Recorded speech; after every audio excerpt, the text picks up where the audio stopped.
Hey,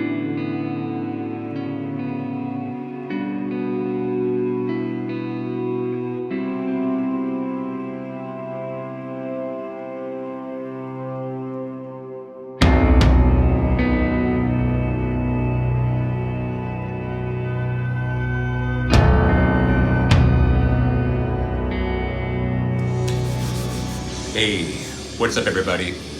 So today I'm doing something, I'm getting a series going, and all these episodes will be recorded just here today, which is Thanksgiving. And this series will be called Doomsgiving. It will be basically, what's the short story here?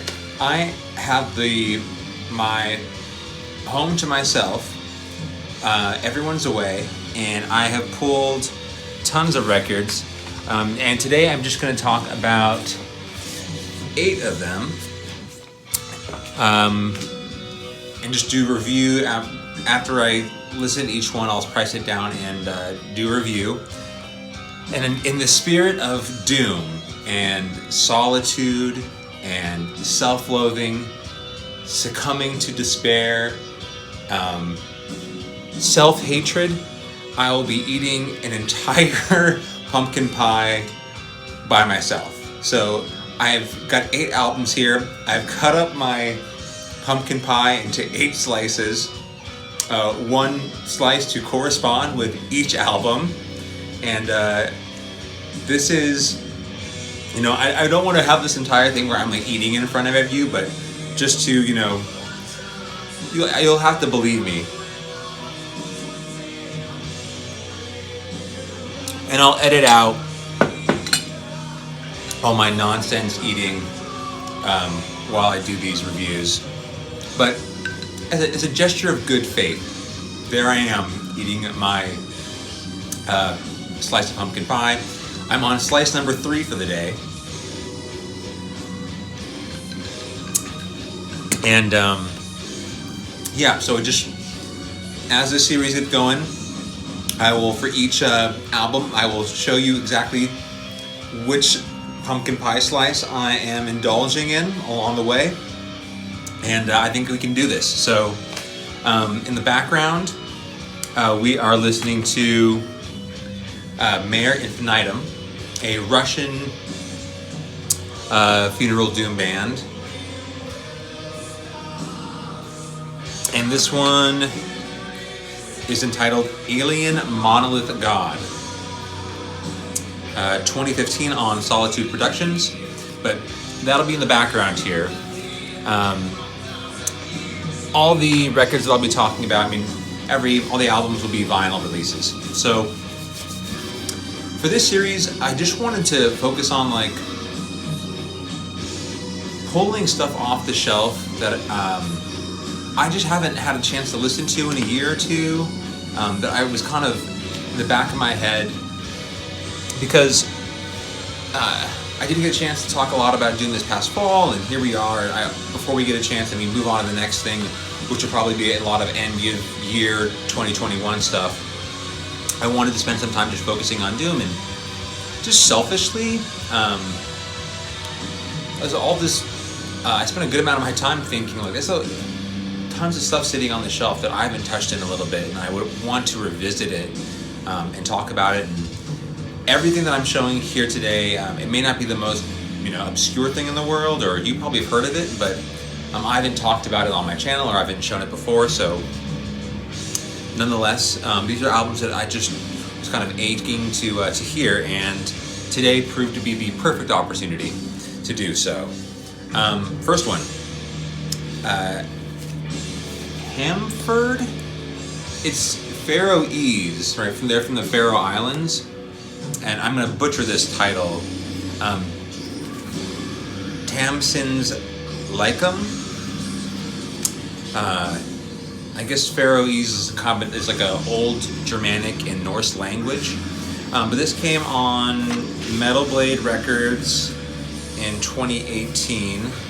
I'll pull this out here for you and just kind of take my time with them. It's on black, so nothing too special, but album artwork for you to check out there. Kind of a melodic death doom band, not quite funeral doom, but what I wanted to talk about with this one specifically is the vocal performance. Yeah, just on black there, nothing too special.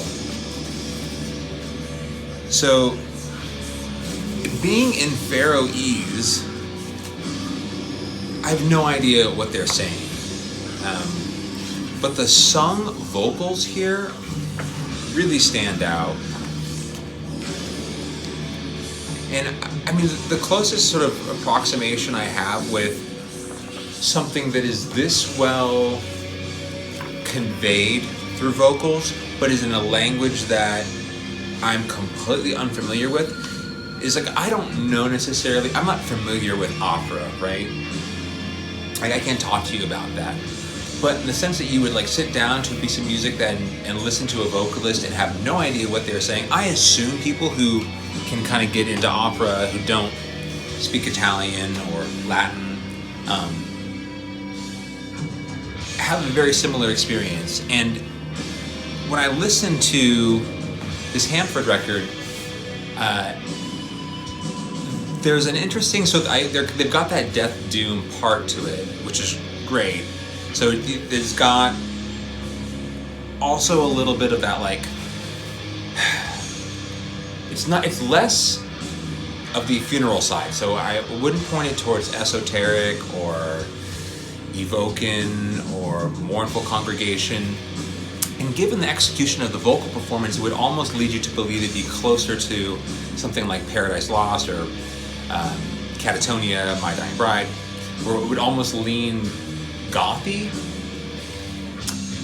But it's a little bit more modern, and when I would qualify that as the percussion here seems to me a little bit more rooted in atmospherics, like it's absent to the extent that I would almost call it post-metal-ish. So in that regard, being a newer band playing in this death doom space, it's not quite well defined in either one of those camps. But by no means do I want to give the impression that it sounds something like Yob or Neurosis or something that is more closely associated with post-metal. It's definitely an album that, given the percussion side of things, or the absence of it, it makes it a little bit more difficult to place. But all of that is sort of a waste of time and energy, purely because the way the vocalist can convey all of that sort of sorrow and melancholy in these sung vocals specifically is really captivating. And the depth of the vocals, the guttural side works well for that death doom thing, but the sung vocals are just stand out to me. And whether it's a regional sort of contribution, right, like, or purely based on, it doesn't have like a Swedish side of things or an American side of things or a British side of things, or it's purely just the language barrier, like I don't know what they're trying to say, and so I'm sort of reliant on that emotional piece. I don't know what it is, but I'm more sort of comfortable letting that be a mystery than I am necessarily wanting to define it. A great death doom release from Metal Blade here in more recent years, in 2018, and I was excited to pull this off the shelf and spin it again. So it comes in at like only 40 plus minutes. So for a death doom release, that kind of makes sense. It lets you know that it's closer to that in terms of category than per se funeral doom, which has no problem flirting with 60 minutes plus. So it actually breezed by relatively quickly as a death doom release, but the emotional tenor of this is definitely, you know, somewhere in between that funeral doom to death doom side of things. So anyway, number 1 on the list. We're gonna keep cruising through here, and I'll see you soon enough with album number 2.